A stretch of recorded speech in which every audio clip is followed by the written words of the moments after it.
സങ്കീർത്തനം 68. ദൈവം എഴുന്നേൽക്കുന്നു, അവന്റെ ശത്രുക്കൾ ചിതറിപ്പോകുന്നു. അവനെ പകയ്ക്കുന്നവരും അവന്റെ മുമ്പിൽ നിന്ന് ഓടിപ്പോകുന്നു. പുക പതറിപ്പോകുന്നത് പോലെ നീ അവരെ പതറിക്കുന്നു. തീയിങ്കൽ മെഴുക് ഉരുകുന്നത് പോലെ ദുഷ്ടന്മാർ ദൈവസന്നിധിയിൽ നശിക്കുന്നു. എങ്കിലും നീതിമാന്മാർ സന്തോഷിച്ച് ദൈവസന്നിധിയിൽ ഉല്ലസിക്കും. അതെ, അവർ സന്തോഷത്തോടെ ആനന്ദിക്കും. ദൈവത്തിന് പാടുവിൻ, അവന്റെ നാമത്തിന് സ്തുതി പാടുവിൻ. മരുഭൂമിയിൽ കൂടി വാഹനമേറി വരുന്നവന് വഴി നിരത്തുവിൻ. യാഹ് എന്നാകുന്നു അവന്റെ നാമം. അവന്റെ മുമ്പിൽ ഉല്ലസിപ്പിൻ. ദൈവം തന്റെ വിശുദ്ധ നിവാസത്തിൽ അനാഥന്മാർക്ക് പിതാവും വിധവമാർക്ക് ന്യായപാലകനുമാകുന്നു. ദൈവം ഏകാകികളെ കുടുംബത്തിൽ വസിക്കുമാറാക്കുന്നു. അവൻ ബദ്ധന്മാരെ വിടുവിച്ച് സൗഭാഗ്യത്തിലാക്കുന്നു. എന്നാൽ മത്സരികൾ വരണ്ട ദേശത്ത് പാർക്കും. ദൈവമേ, നീ നിന്റെ ജനത്തിനു മുമ്പായി പുറപ്പെട്ട് മരുഭൂമിയിൽ കൂടി നടകൊണ്ടപ്പോൾ ഭൂമി കുലുങ്ങി, ആകാശം ദൈവസന്നിധിയിൽ പൊഴിഞ്ഞു.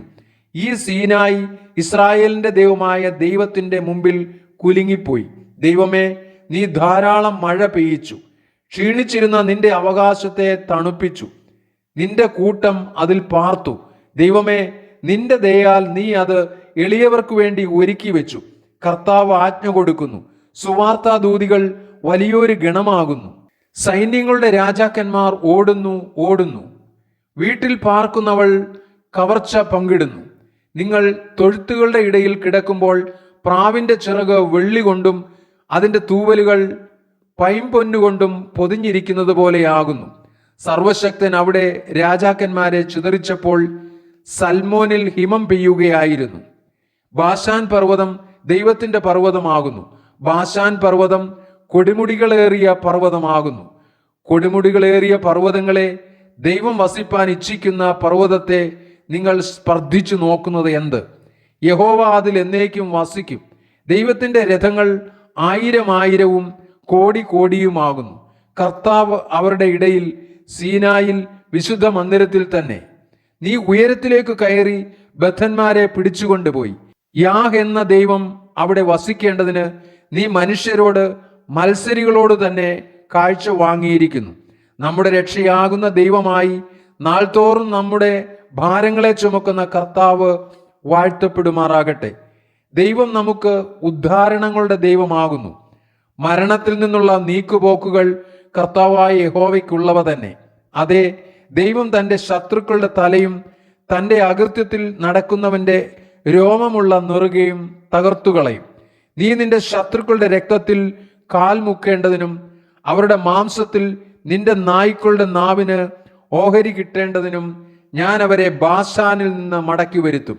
സമുദ്രത്തിന്റെ ആഴങ്ങളിൽ നിന്ന് അവരെ മടക്കി വരുത്തും. ദൈവമേ, അവർ നിന്റെ എഴുന്നള്ളത്തു കണ്ട് എൻ്റെ ദൈവവും രാജാവുമായവന്റെ വിശുദ്ധ മന്ദിരത്തിലേക്കുള്ള എഴുന്നള്ളത്തു തന്നെ.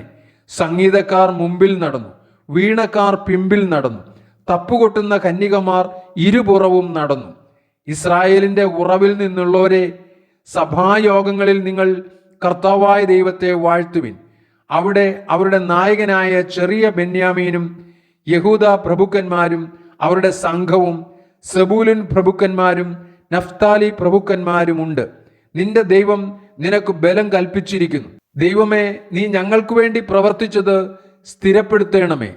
യെരൂശലേമിലുള്ള നിന്റെ മന്ദിരം നിമിത്തം രാജാക്കന്മാർ നിനക്ക് കാഴ്ച കൊണ്ടുവരും. ഞാങ്ങണയുടെ ഇടയിലെ ദുഷ്ടജന്തുവിനെയും ജാതികൾ വെള്ളിവാളങ്ങളോടുകൂടെ വന്ന് കീഴടങ്ങും വരെ അവരുടെ കാളക്കൂട്ടത്തെയും പശുക്കിടാക്കളെയും ശാസിക്കണമേ. യുദ്ധതൽപരന്മാരായ ജാതികളെ ചിതറിക്കണമേ. മിസ്രൈമിൽ നിന്ന് മഹത്തുക്കൾ വരും. കൂശ് വേഗത്തിൽ തന്റെ കൈകളെ ദൈവത്തിങ്കിലേക്ക് നീട്ടും. ഭൂമിയിലെ രാജ്യങ്ങളെ ദൈവത്തിന് പാട്ടുപാടുവിൻ, കർത്താവിന് കീർത്തനം ചെയ്യുവിൻ. പുരാതന സ്വർഗാധി സ്വർഗങ്ങളിൽ വാഹനമേറുന്നവന് പാടുവിൻ. ഇതാ, അവൻ തന്റെ ശബ്ദത്തെ, ബലമേറിയ ഒരു ശബ്ദത്തെ കേൾപ്പിക്കുന്നു. ദൈവത്തിന് ശക്തി കൊടുപ്പിൻ. അവന്റെ മഹിമ ഇസ്രായേലിന്മേലും അവന്റെ ബലം മേഘങ്ങളിലും വിളങ്ങുന്നു.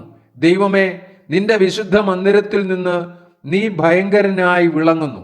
ഇസ്രായേലിന്റെ ദൈവം തന്റെ ജനത്തിന് ശക്തിയും ബലവും കൊടുക്കുന്നു. ദൈവം വാഴ്ത്തപ്പെടുമാറാകട്ടെ.